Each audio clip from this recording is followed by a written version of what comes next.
Il est 23 h à Abidjan, vous êtes sur RTI 1. Bienvenue dans ce dernier point de l'information.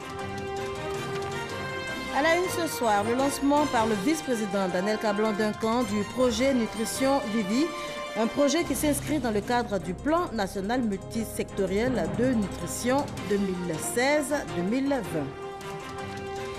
Journée internationale de la femme, la journée se prépare activement, ce sera le 8 mars prochain, comme il est de coutume, et c'est la commune de Cocody qui va abriter l'événement.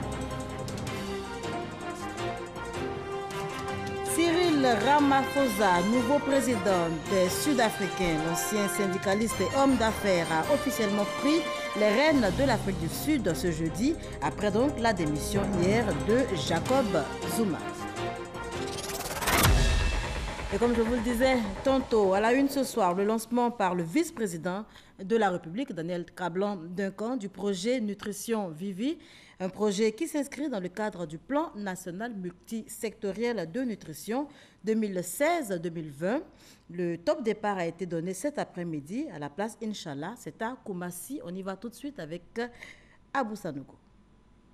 Koumassi, place Inch'Allah. Le vice-président de la République, Daniel Kablan-Duncan, lance le projet de nutrition Vivi. Il va consister en la fabrication et la distribution sur place en Côte d'Ivoire de suppléments nutritionnels Vivi et d'aliments thérapeutiques prêts à l'emploi dans la prise en charge des cas de malnutrition aiguë. Pour la ministre de la Santé et de l'Hygiène publique, ce projet vient conforter l'ensemble de la famille de la santé pour une lutte efficace contre la malnutrition chez les enfants en âge scolaire et préscolaire. La malnutrition, au-delà d'être un tueur silencieux, est la cause des millions d'autres handicaps à vie en raison des effets physiques et mentaux d'un apport nutritionnel trop pauvre durant les premiers mois de la vie. Le projet de nutrition Vivi s'inscrit bien dans ce cadre.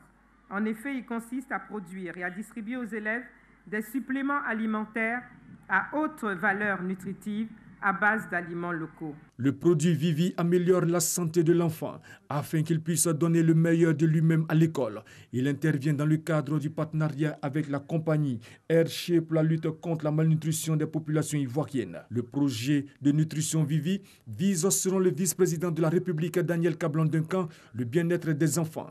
Il invite pour ce faire les populations et les élus à se l'approprier. L'objectif est de réduire, de prévenir les cas d'anémie chez les enfants d'âge scolaire, dont l'une des conséquences est la réduction de la capacité à se concentrer avec une baisse de rendement scolaire. Sa distribution se fera dans les écoles des communautés productrices de cacao, notamment, et cela à partir des cantines. Le projet cible sur les 2 années de la phase initiale va faire passer le nombre d'enfants aidés de 25 000 à 50 000. J'invite l'ensemble des populations, les élus ainsi que les membres du corps préfectoral à s'approprier le projet et à faciliter sa mise en œuvre dans les communautés ciblées pour le bien-être de nos enfants. Autre temps fort, la dégustation des 5 saveurs de Vivi par 7 enfants d'âge scolaire. Les premières actions de ce projet seront menées dans les zones productrices de cacao. Le Premier ministre Amadou Gon Coulibaly était face à la presse hier, 14 février, une première conférence de presse pour l'année 2018 axée sur les défis du gouvernement pour améliorer les conditions de vie des Ivoiriens. Le Premier ministre a fait le point des investissements pour la réalisation d'infrastructures de base. Il a également évoqué la question de la réforme de la CEI. On en parle avec Alexis Oudraogo. Amadou Gon Coulibaly face à la presse, une centaine de journalistes nationaux et internationaux. Le Premier ministre insiste sur un engagement, celui de renforcer l'action gouvernementale pour améliorer les conditions de vie des populations. Renforcement des infrastructures hospitalières et de la protection sociale avec la couverture maladie universelle pour une enveloppe de 577 milliards de francs CFA. Réhabilitation, rénovation et extension du réseau de distribution d'eau, précisément à l'intérieur du pays. Électrification des villages de plus de 500 habitants d'ici 2019. Construction de 10 000 logements en 2018. Amélioration du transport abidjanais et renforcement de la lutte contre la vie chère Autant d'investissements pour que l'Ivoirien se sente bien chez lui. Nous pouvons tous, au niveau donc des Ivoiriens, avoir foi donc à l'avenir de notre pays. Les ingrédients sont objectivement donc réunis pour assurer donc à notre pays donc le développement qu'il mérite, le progrès qu'il mérite, pour assurer donc aux Ivoiriennes et aux Ivoiriens donc des conditions de vie qui s'améliorent donc tous les jours. Entre autres sujets importants de ce rendez-vous, l'emploi, notamment celui des jeunes. Amadou Gon Coulibaly annonce de grands projets de développement qui devraient profiter à la jeunesse. Parmi eux, le métro d'Abidjan, dont plus de 33% des travaux devraient être exécutés par des entreprises locales. La grande bataille que nous avons décidé de mener sous l'autorité du président est celle de l'emploi et de l'emploi des jeunes. Nous pouvons le faire, nous en avons les capacités humaines, nous avons les fondamentaux économiques donc pour le faire et il n'y a pas de raison que nous ne puissions pas réussir. Et pour renforcer les capacités humaines, assurer l'adéquation, formation, emploi et faciliter l'insertion des diplômés, plus de 18 établissements techniques et professionnels vont voir le jour et 23 autres anciens établissements être réhabilités. Le chapitre politique n'a pas été ignoré. Sur les critiques enregistrées contre la CEI, la Commission électorale indépendante, le chef du gouvernement se veut clair. Le président de la République a décidé qu'il y ait un dialogue politique. Bon, ça, il se fera. Mais sachez que la Commission électorale indépendante en Côte d'Ivoire, à la date d'aujourd'hui, est le fruit d'un consensus politique entre tous les acteurs politiques avant donc, les dernières élections présidentielles, et cela a été fait avec le NDI, ici en Côte d'Ivoire, qui a rencontré tous les acteurs. Et quand on lui demande s'il aurait des ambitions pour les prochaines échéances électorales, Amadou Gon Coulibaly répond: Je suis concentré sur ce que le président de la République m'a confié. J'ai toujours été concentré sur les missions qu'il m'a confiées. Et je ne me déroberai jamais donc, de cette logique de faire le job pour lequel il m'a donc choisi. Aujourd'hui, je suis en train de travailler, je vous ai expliqué. Je peux vous dire qu'il y a du boulot, vous avez bien entendu qu'il y a du boulot. Alors donc, c'est ce que je vais faire. 1h30, c'est le temps qu'aura tenu cette conférence. Rendez-vous est donné pour un nouveau bilan dans quelques mois. Voilà, le chef du gouvernement, Amadou Gon Coulibaly, face donc à la presse à l'auditorium de la primature. C'était hier dans la salle plusieurs membres du gouvernement, des directeurs généraux, des opérateurs économiques, aux côtés donc des journalistes, tous venus s'informer. Adama Koné nous rapporte l'ambiance qui a prévalu justement autour de la rencontre. Il venait d'achever le conseil des ministres que quelques heures après, Amadou Gon Coulibaly fait son entrée dans l'auditorium de la primature. Pratique d'ouverture et de transparence oblige, le Premier ministre a rendez-vous avec les journalistes. Un peu plus d'un an après sa nomination, il s'impose le devoir de regarder dans le rétroviseur des actions posées pour mieux aborder le virage vers le mieux-être des Ivoiriens. Lorsqu'il monte au pupitre à 17h31 pour son propos liminaire, l'assistance lui découvre un talent de gentleman.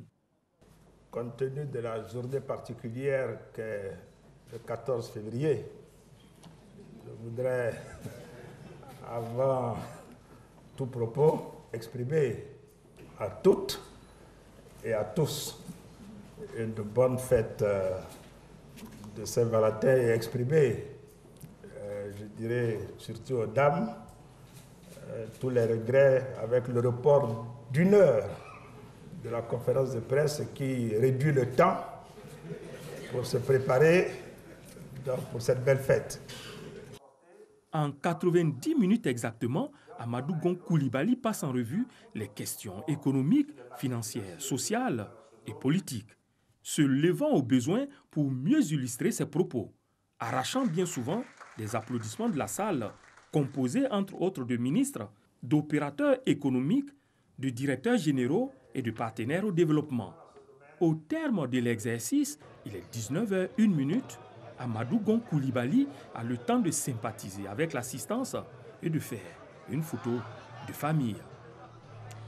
En 2017, le plan stratégique de la Direction générale du budget et des finances a été exécuté à hauteur de 85%. La Direction générale du budget et des finances s'en félicite, mais ne s'en contente pas. Il y a encore des défis à relever et cette année, l'accent sera mis sur la réforme des finances publiques. C'est ce qui ressort du séminaire qui se tient en ce moment à Grand-Bassam. On y va tout de suite avec Jean-Jacques Kwameala. Ce n'est pas une régie financière, mais la Direction générale du budget et des finances est au cœur de la gestion des finances publiques. C'est elle qui a pour mission d'élaborer et de suivre l'exécution du budget de l'État. En 2017, malgré les chocs internes et externes connus par l'économie nationale, la société dirigée par Seydou Traoré a exécuté à plus de 85% les mesures de son plan d'action stratégique. En ce qui concerne la gestion budgétaire 2017, la mise en œuvre rigoureuse de la régulation budgétaire et le bon suivi de l'exécution ont permis de contenir les dépenses de l'État dans la limite des prévisions. Concernant le budget de l'État pour l'année 2018, après son adoption, il a été mis en place dès le 8 janvier 2018, ce qui est une grande première pour notre pays.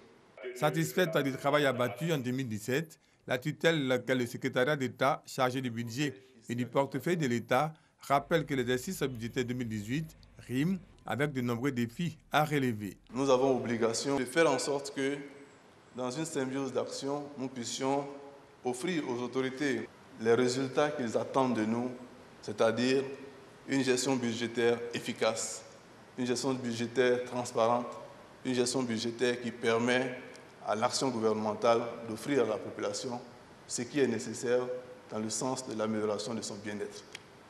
Dématérialisation des opérations de participation des marchés publics, mise en œuvre de la réforme des finances publiques sont entre autres les grands chantiers qui attendent la Direction générale du budget et des finances en 2018. On poursuit en images, toujours en économie, avec un autre atelier, celui-là organisé par la Direction générale du Trésor public, un atelier pour réfléchir sur la mise en place de nouveaux mécanismes de mobilisation de recettes intérieures. Pour 2018, notez que la Direction générale du Trésor et de la comptabilité publique devra mobiliser 1,310 milliards de francs CFA sur les marchés monétaires et financiers conformément aux objectifs du gouvernement. La journée internationale de la femme, on en parle à présent. L'événement se prépare activement. Ce sera le 8 mars prochain, comme il est de coutume. Et c'est la commune de Cocody qui va abriter l'événement. Cérémonie de lancement marquant les festivités ce matin au Palais de la Culture. On y va avec Viviane Aïma. Le ministère de la Femme, de la Protection de l'Enfant et de la Solidarité prépare activement l'édition 2018 de la Journée internationale de la femme qui sera célébrée le 8 mars prochain.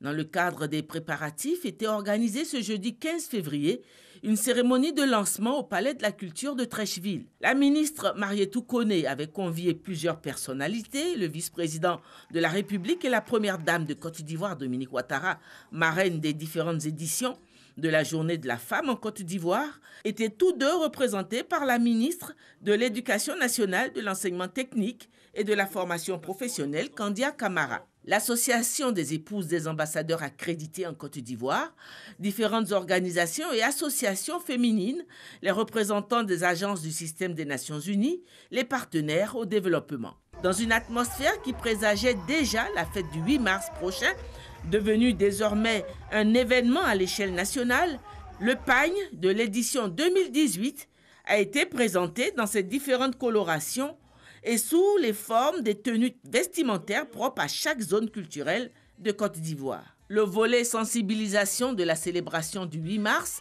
n'a pas été exclu. Un film institutionnel sur les progrès enregistrés en Côte d'Ivoire en matière d'égalité des sexes et d'autonomisation des femmes a été confectionné. La ministre Marietou Koné est aussi intervenue pour donner le thème de l'édition 2018 qui sera célébrée ici à Abidjan et les activités inscrites au programme. Sur le plan national, l'édition 2018 de la Journée internationale de la femme a retenu pour thème « Inclusion financière pour l'autonomisation de la femme et de la jeune fille en milieu rural.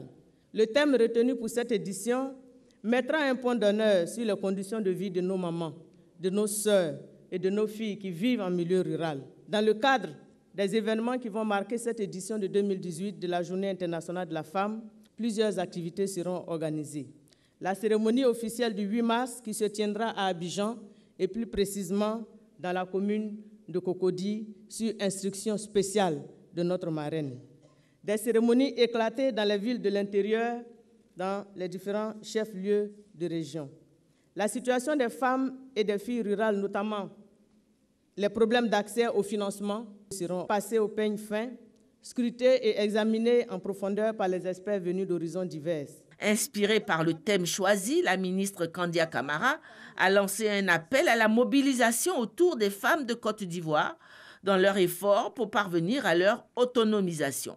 Au nom de mes mandats, je voudrais lancer un appel à tous les Ivoiriens, un appel à tous les partenaires techniques et financiers, un appel à tous les amis de la Côte d'Ivoire, un appel à toutes les bonnes volontés, afin que tous, comme une seule personne, vous vous mobilisiez pour apporter votre soutien, votre appui à la femme, mais à toutes les femmes de Côte d'Ivoire. Sur ce, au nom de la Première Dame, Mme Dominique Ouattara, au nom du vice-président, Son Excellence M. Daniel Kablan-Duncan, je procède au lancement de la Journée internationale de la femme, édition 2018. Le temps ainsi donné, rendez-vous au 8 mars prochain. La page santé de ce journal fait un gros plan sur un tueur silencieux, le cancer pédiatrique. Il s'agit du cancer qui touche les enfants de 0 à 14 ans. Chaque année, près de 2500 nouveaux cas sont enregistrés. Notez qu'en Côte d'Ivoire, c'est le centre d'oncologie pédiatrique du CHU de Trècheville qui prend en charge ces cas dépistés. Notez également qu'Alexis Ouedraogo y a fait un tour à l'occasion de la journée de lutte contre le cancer pédiatrique. CHU de Trècheville, service oncologie pédiatrique. Ce jeudi, Dr Akoun hâte le pas. Il vient s'informer de l'évolution de l'état d'une nouvelle patiente. La petite Eliane, 7 ans, a été admise en soins. Un cancer lui est diagnostiqué. Chez elle, on suspecte un ostéosarcome, qui est un cancer beaucoup fréquent chez les enfants. La tumeur, longtemps silencieuse, a été révélée après une chute de la petite. Le commencement, elle nous a dit qu'elle est tombée. Bon, c'est dans ça qu'on est resté jusqu'en... Bon, on a vu que ça n'était pas déplacé. Bon, on a fait les radios, on nous a dit de venir à Abidjan. C'est là. Ignorant le mal dont elle souffrait, les parents ont frappé à plusieurs portes, aggravant son état de santé. Nous sommes au stade d'évaluation. Elle a reçu une première cure de chimiothérapie. Donc ce matin, nous sommes venus la voir. Il se trouve qu'elle est un peu fébrile. Donc comme elle fait de la fièvre, on va essayer de demander un petit bilan infectieux pour voir qu'est-ce qui est à l'origine de sa fièvre pour ultérieurement continuer son traitement. Le cancer de l'enfant touche chaque année plus de 2500 petits. En Côte d'Ivoire, il représente 5% du cancer en général, soit 500 nouveaux cas par année. Le service oncologie pédiatrique, lui, reçoit quelques 230 cas par an. Beaucoup de personnes jusque-là pensaient que l'enfant ne pouvait pas faire le cancer. Si l'enfant fait le cancer chez l'enfant, c'est une réalité. Malheureusement, ils arrivent très souvent à un stade tardif. Et dans nos statistiques, 1/3 des enfants que nous recevons ici ont déjà des métastases au moment où nous les recevons ici. Donc, c'est des patients pour lesquels on peut difficilement, avec les moyens thérapeutiques que nous avons, des patients que nous pouvons difficilement tirer d'affaire. Les petits malades du cancer souffrent les douleurs des adultes à l'étape de la chimiothérapie. Perte de cheveux, cycle de nausées, perte de poids. Contrairement au cancer de l'adulte, le cancer de l'enfant, il est curable. Il y a beaucoup plus de chances de guérison chez l'enfant. C'est pour ça que nous insistons et nous vraiment mettons l'accent sur la nécessité de diagnostiquer précocement et de référer précocement les malades. Voilà. Donc la chimiothérapie, ensuite il y a la chirurgie, et puis récemment la radiothérapie qui vient d'être mise en place. La journée du 15 février, décrétée Journée internationale du cancer pédiatrique, est l'occasion de tirer la sonnette d'alarme. Si l'État a mis en place un système de prise en charge soutenu par des partenaires et d'autres organismes, la sensibilisation et l'attention des parents restent indispensables pour une détection et une prise en charge efficace lorsque l'espoir de guérison est encore possible. Alexis Ouedraogo qui nous permettait donc de mieux connaître le centre d'oncologie pédiatrique du CHU de Treichville. Un nouveau programme d'appui pour un enseignement de base de qualité en Afrique subsaharienne. Pour évoquer le sujet, des experts venus de 6 pays, dont la Côte d'Ivoire, le Mali, le Sénégal et Madagascar, entre autres, sont en conclave sur les bords de la lagune Ébrié. Le programme a été lancé. C'était en présence de nos reporters Chris Diomondé et Issa Yeo. En Afrique subsaharienne, selon l'UNESCO, 60% des enfants n'atteignent pas un niveau de connaissance conforme à leur niveau de scolarité. Les raisons: l'extrême pauvreté qui touche 50 à 60% de la population, des programmes scolaires peu articulés et peu adaptés aux réalités sociales, et la récurrence des grèves des enseignants. Pour faire face à ces défis, un programme d'appui à la qualité de l'enseignement est lancé pour 6 pays subsahariens. Une initiative du pôle de Dakar, Institut international de planification de l'éducation. L'objectif, c'est d'aider les États bénéficiaires à mettre en place des mécanismes pour le pilotage de la qualité de l'éducation. Les pays s'engagent à ce que tous les enfants puissent aller à l'école, mais également qu'ils puissent acquérir des connaissances et des compétences. Et donc on va un peu déplacer cette question de simplement mesurer les acquis et interroger dans quelle mesure ça influence les apprentissages dans les classes. Ce programme d'appui va renforcer les actions déjà faites par le gouvernement ivoirien. Nous nous efforçons de mettre en œuvre des mécanismes d'évaluation et de promotion. Nos démarches doivent toujours être affinées pour atteindre le niveau d'efficacité souhaité. L'Institut international de planification de l'éducation est créé depuis 1963. Son programme d'appui est financé à plus de 4 milliards de francs CFA par l'Agence française de développement, l'AFD. Le pôle de Dakar vise à identifier dans chaque pays les profils adéquats pour former les équipes techniques nationales. La Tunisie expose ses opportunités d'études à l'occasion de la première édition des Journées ivoiro-tunisiennes. L'événement a eu lieu les 12 et 13 février dernier. Les temps forts avec Nadia Edja et Jean-Louis Gbangbo. Ces journées ont pour objectif d'informer les étudiants sur les potentialités qu'offre la Tunisie dans le secteur de l'enseignement supérieur. Pour cette première édition, l'engouement est total. Nous avons besoin de prendre connaissance des opportunités qui nous ont offertes ailleurs et essayer de voir si cela peut être adapté à notre formation. Des moyens sont mis en place pour faciliter cette coopération et favoriser une grande immersion d'étudiants ivoiriens en Tunisie. Je rappelais dans mon discours tout à l'heure que la Tunisie offrait 550 bourses pour 35 pays africains, dont 100 réservées uniquement à la Côte d'Ivoire. Et nous voulons renforcer davantage notre place en tant que partenaire dans le domaine de l'éducation et de l'enseignement supérieur. La Tunisie dispose d'un système éducatif de qualité reconnu dans le monde. Un ratio d'un enseignant pour 12 élèves et plus d'une centaine de spécialités enseignées. Lors de ces journées, les étudiants ont échangé avec les représentants d'établissements présents sur les stands. Une initiative vivement encouragée par l'État ivoirien. Vous connaissez l'expertise dont regorge la Tunisie en matière d'enseignement supérieur. Donc c'est sur ce modèle-là aussi que nous voulons nous appuyer pour développer le marché du travail ivoirien. La Tunisie est la 4e destination pour les étudiants ivoiriens. À ce jour, 450 jeunes ivoiriens y effectuent leurs études et environ 200 s'inscrivent chaque année. Ouverture ce jeudi 2018, 15 février donc 2018, de la campagne de commercialisation de l'ANACA, décision prise en Conseil des ministres hier.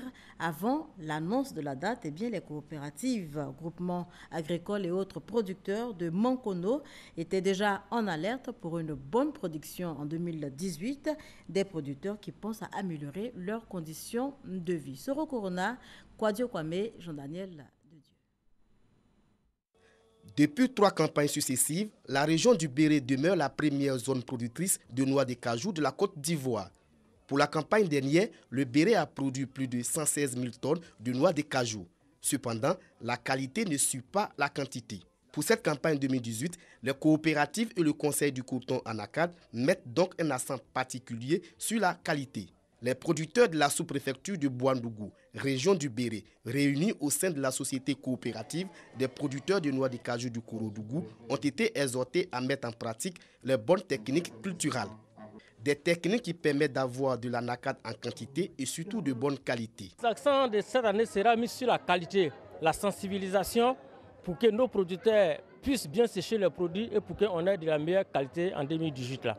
Nous demandons à nos parents vraiment de bien sécher, de bien trier leurs produits, de les mettre sur des clairs, d'utiliser des sacs en jute, de telle sorte qu'il y ait de la bonne qualité pour vraiment avoir de la bonne qualité au niveau de la région du Béret.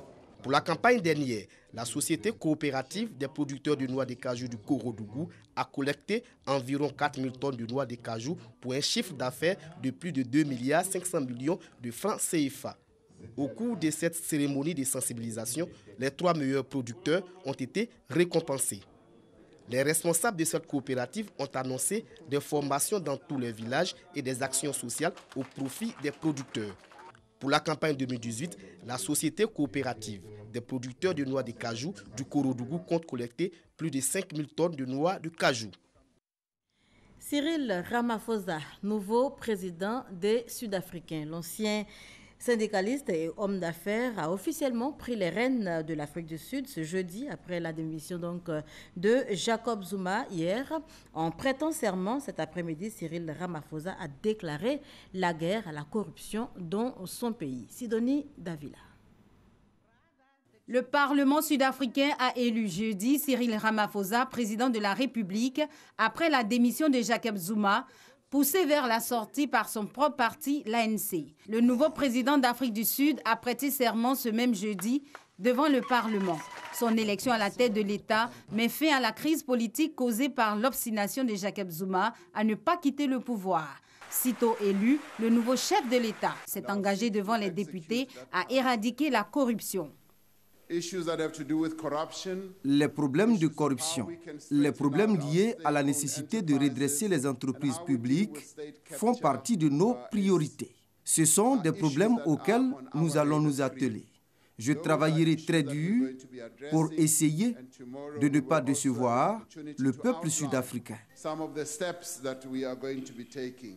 L'ancien syndicaliste et homme d'affaires Cyril Ramaphosa, devenu président, va devoir nommer un nouveau gouvernement.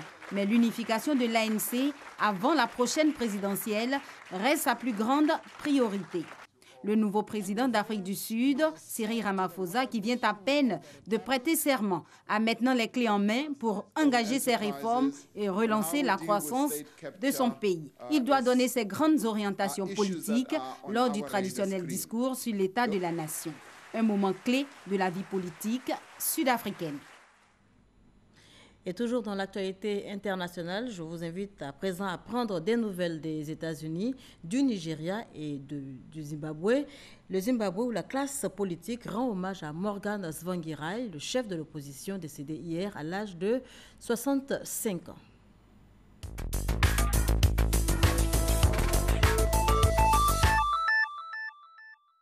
La classe politique zimbabwéenne a salué ce jeudi la mémoire de Morgan Tsvangirai, à commencer par le président Emmerson Mnangagwa, qui a succédé à Robert Mugabe.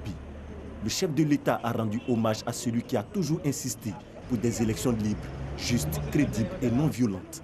Morgan Tsvangirai est décédé mercredi en Afrique du Sud, où il était soigné d'un cancer du côlon. Il avait 65 ans. Plusieurs membres présumés de Boko Haram comparaissent depuis lundi devant un tribunal installé dans une base militaire du centre du Nigeria pour déterminer s'ils seront condamnés, innocentés ou envoyés dans des centres de réhabilitation. Nicolas Cruz, auteur de la fusillade dans un lycée en Floride, a été incarcéré ce jeudi matin dans la prison du comté de Broward à Fort Lauderdale. L'adolescent âgé de 19 ans, amateur d'armes, avait été renvoyé de cet établissement pour des raisons disciplinaires. Nicolas Cruz s'est donc présenté dans son ancien lycée avec un fusil semi-automatique et une grande quantité de munitions. Il a tué 17 personnes.